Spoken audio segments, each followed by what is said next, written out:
नमस्कार दोस्तों, मेरा नाम हिमांशु राज है और मैं स्वागत करता हूं आप लोग सभी का अपने चैनल एडुवर्स बीपीएससी में। दोस्तों, जैसा कि आप देख पा रहे होंगे थंबनेल में, मैंने बात करी है कि टॉपर्स के महल देखकर अपने झोपड़ी नहीं जलाई जाती है। कहने का मेरा आशय यह है आज के इस वीडियो में कि आप जब तक लिखेंगे नहीं, लिखने से ही आपकी कमियां, आपकी खूबियां उभर कर सामने आएंगी। और अगर आप लिखना शुरू करते हैं, आपने अभी तक जितने भी कॉपीज देखी होंगी, वो सारी कॉपीज जो हैं वो टॉपर्स की कॉपी देख ही लिए होंगे आप लोग अभी तक। और जब आपने टॉपर्स की कॉपी देख ली है और आपने जब एक दिमाग में एक वो ड्रीम आंसर एक बना लिया होगा कि ये चीज होनी चाहिए, तो दोस्तों टॉपर्स जो होंगे, जिनकी भी वो कॉपी होगी, उन्होंने बहुत सारी प्रैक्टिस से ही लिखा होगा।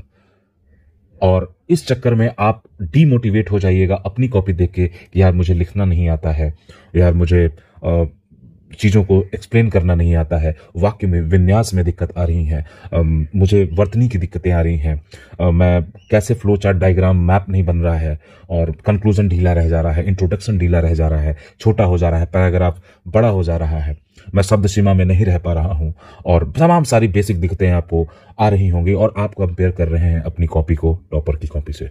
दोस्तों, मेरा यह मानना है कि यहां आप थोड़ी सी गलती कर रहे हैं। आप टॉपर्स की कॉपी बेशक देखें, आप वहां से चीजों को निकालने की बिल्कुल कोशिश कीजिए, लेकिन आप अभी अपने आंसर को वहां कंपेयर ना करें, क्योंकि ये वीडियो उन लोगों के लिए है जो सिर्फ अभी तक टॉपर्स की कॉपी और तमाम सारे जो जितने भी डेटा और एनालिसिस हैं आंसर राइटिंग के रिगार्डिंग, वो निकाल कर बैठे होंगे और उसके बाद वो ये सोच रहे होंगे कि मेरी जो आंसर है वो कैसे हो वहां तक। तो आपको अपने आइडियल आंसर, ड्रीम आंसर तक पहुंचने के लिए बहुत सारा एफर्ट लगाना होगा दोस्तों।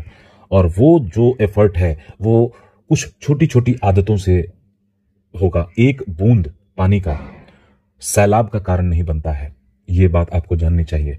सैलाब तभी आता है जब वो बूंद बूंद से मिलता है। मैं बात कर रहा हूं आपके छोटे छोटे एफर्ट्स की, जो बाद में एक आइडियल आंसर या ड्रीम आंसर आपका निखर कर सामने आएगा, उभर कर। जब आपको मेंटर्स, आपको जो भी, जहां भी आप कॉपी अपनी चेक करवाएंगे, वहां से आपको एक अच्छे फीडबैक मिलने की संभावना बहुत ही बढ़ जाएगी। तो वो एफर्ट कौन कौन से हैं दोस्तों? सबसे पहला जो एफर्ट है वो है आपका लिखने की जो बेसिक बातें हैं उस पर समझ, अपनी बेसिक जो है उस पर समझ अपनी विकसित कीजिए। समझ अगर एक बार आप विकसित कर लेते हैं तो आपको लिखने में आसानी होगी। फॉर एग्जाम्पल, अगर मैं बात करूं तो मैं बात कर रहा हूं कि इंट्रो कैसे लिखा जाता है, कंक्लूजन कैसे लिखा जाता है, मेन बॉडी में क्या क्या डालना चाहिए, फ्लो चार्ट का यूज कहां करना है, मैप कैसे बनाना है, और जो डायग्राम वगैरह हैं वो कैसे यूज करने हैं अपने आंसर में। तो ये जो बेसिक चीजें हैं वो आपको पहले ही समझ लेनी होगी।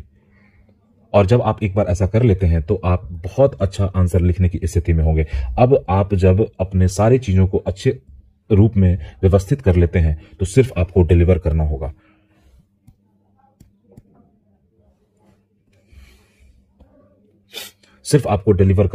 और इस जब आप डिलीवर करने जाएंगे तो शुरुआत में आपको दिक्कत आएंगी, लेकिन आप जब 30 से 40 क्वेश्चन, कल भी मैंने अपने वीडियो में बताया था कि 30 से 40 क्वेश्चन जैसे ही आप लिख लेंगे, इस पूरे बेसिक समझ के साथ, सारे नियम कानून का पालन करते हुए अगर आप लिख लेते हैं तो आप एक अच्छी स्थिति में होंगे दोस्तों। चूंकि ये सारी चीजें छोटी छोटी बातें हैं दोस्तों, जो आपको ध्यान रखना ही पड़ेगा अपने एक आइडियल आंसर या फिर एक ड्रीम आंसर के लिए। टॉपर्स की कॉपी बेशक देखिए, वहां से चीजें देखिए, और वो टॉपर्स की कॉपी के एनालिसिस के लिए भी आपको एक एक्सपर्ट लेवल की आपकी खुद की एनालिटिक्स होनी चाहिए, और वो विकसित जब तक आप आंसर नहीं लिखेंगे आप नहीं कर पाएंगे। इसलिए आप दोस्तों से या फिर अपने ये से, हो सकता है कि थोड़ा सा डीमोटिवेटिंग या फिर थोड़ा सा आपको उतना अच्छा पॉजिटिव रिस्पांस नहीं मिल पा रहा हो, या फिर अगर आप मॉक करवा रहे हो तो वहां छोटी छोटी बातों को लेकर वहां पे कमेंट किया जा रहा हो। कमेंट मतलब, कहने का मतलब है कि जो रिमार्क दिया जाता है वहां पे कि आप वर्तनी सुधारें, आप वाक्य को छोटा करें, अपनी बातों को कम शब्दों में कहना सीखें, इन सारी चीजों पे।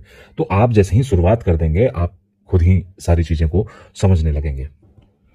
जब आप चीजों को समझने लगेंगे दोस्तों तब आप टॉपर्स की कॉपी देखिए और वहां पे जाकर आप चीजों को अपने लिए सकारात्मक रूप से निकालने की कोशिश कीजिए, क्योंकि आप अभी उस लेवल तक नहीं पहुंचे हैं। आपको इस सच्चाई को अपने जहन में डालना पड़ेगा। अगर आप अपनी आंसर को बहुत अच्छा करना चाहते हैं, बहुत अच्छा हो, मैं शुरू के ही 5 आंसर ऐसे लिख दूंगा, वो ऐसा कुछ भी नहीं होता है दोस्तों। आपको थोड़ा एफर्ट डालना पड़ेगा, और जैसे ही आप एफर्ट डालते हैं आप देखेंगे कि चीजें अपने आप व्यवस्थित और अच्छी होती जाएंगी। और जैसे ही आपका रिजल्ट आ जाएगा, आप रिजल्ट के बाद आप एक अच्छी स्थिति में, एक बेसिक की स्थिति में, क्योंकि अभी आपके पास समय है और इस समय का सदुपयोग अगर आप कर लेते हैं अपने आंसर राइटिंग में, तो निश्चित रूप से ये आपके लिए अच्छा होगा। इन्हीं शब्दों के साथ दोस्तों मिलते हैं हम लोग अगले वीडियो में, और फिर हम लोग आंसर राइटिंग पे डिटेल बात करेंगे।